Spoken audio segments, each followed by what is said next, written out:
आदरणीय प्रधानमंत्री श्री नरेंद्र मोदी जी के मार्गदर्शन में देश की नई संसद में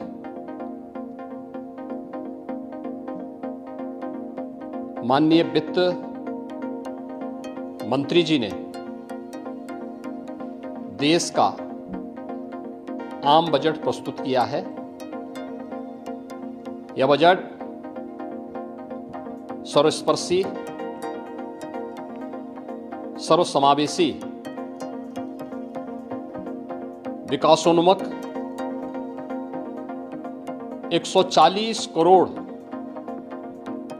भारतवासियों की आशा, आकांक्षा और अमृत काल के संकल्पों को पूरा करने वाला सिद्ध होगा। आम बजट 2024-25 आत्मनिर्भर एवं विकसित भारत के निर्माण का एक आर्थिक दस्तावेज है। इस आम बजट में अंत्योदय की पावन भावना, विकास की असीम संभावना और नवोन्मेष की नवदृष्टि है।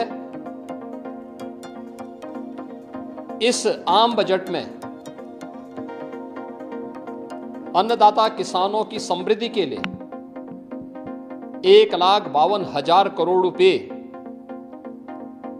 कृषि और सहायक सेक्टर के लिए, महिला सशक्तिकरण के लिए 3 लाख करोड़ रुपए से अधिक का प्रावधान किया गया है।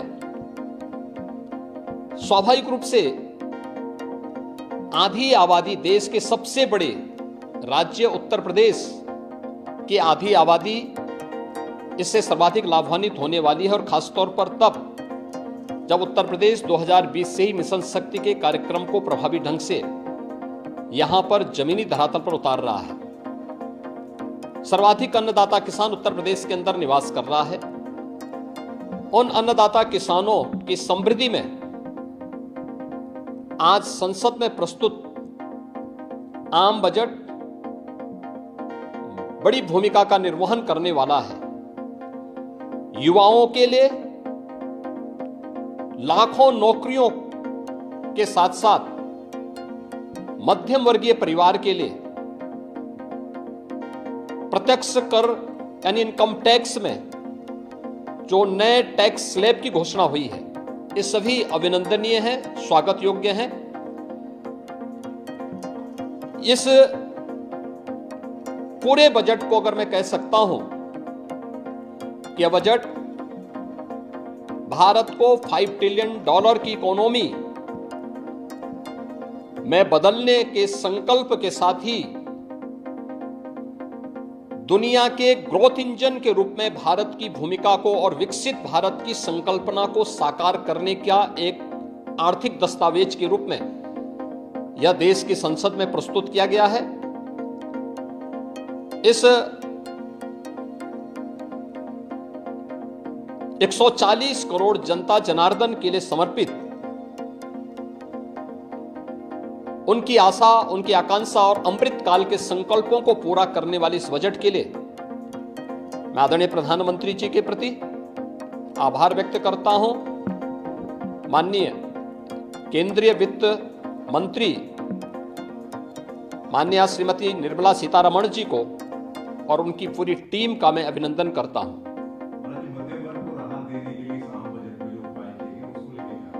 देखिए, मध्यम वर्गीय परिवार में टैक्स के बारे में सबसे बड़ी छूट आज उपलब्ध हुई है, और ये लंबे वर्ष समय से ये मांग चली आ रही थी। 3 लाख तक के प्रत्यक्ष कर यानी इनकम टैक्स में कोई भी टैक्स नहीं लगेगा।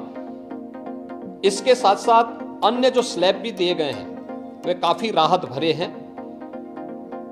अलग अलग सेक्टर के लिए जो प्रावधान किए गए हैं, गांव के लिए, गरीब के लिए, किसान के लिए, नौजवान के लिए, एमएसएमई सेक्टर के लिए, ये लाखों नौकरियों को क्रिएट इससे होगा। इंडस्ट्री के लिए जो प्रावधान किए गए हैं मुझे लगता है ये सभी स्वागत योग्य हैं और नौजवानों के लिए, समाज के हर तबके के लिए, महिला सशक्तिकरण के लिए, अन्नदाता किसानों के लिए, सभी तबके के लिए जो कुछ भी प्रावधान इसमें किया गया है, मैं कह सकता हूं कि यह राम राज्य की अवधारणा को साकार करने वाला एक सर्वस्पर्शी, सर्वसमावेशी और विकासोन्मुख बजट के रूप में यह मोदी 3 का यह पहला बजट जाना जाएगा।